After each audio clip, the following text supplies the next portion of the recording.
18 বছৰীয়া পাত গাভৰু দেখাইছে নে দেখিছা নাই তেওঁ কেনেকে হেৰি চিকুটি কথা পাতি আছে মই মানুহটোৰ লগতো কথা পাতিব হন তেনেকে মই নাপাতোৱে আছে এজনী ইমান চৰিত্ৰহীনা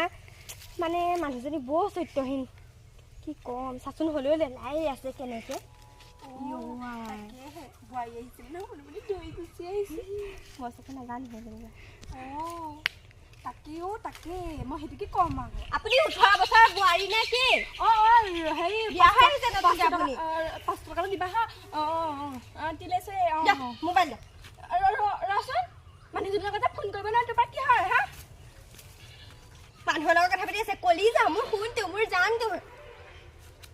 মই দি চাইছিলো হে আপোনাৰ ৰেকৰ্ডিং হৈ আছে সেয়া মই ৰেকৰ্ডিং কৰিহে থৈছো আজি চাইছিলো আপোনাৰ কি চৰিত্ৰ এয়া সেই দিম কালে দিবি তই দিম নহয় মোৰ দিবলৈ যাক দিব লাগে তেনেকে বদনাম নিদিবি ৰেকৰ্ডিঙত চব কথা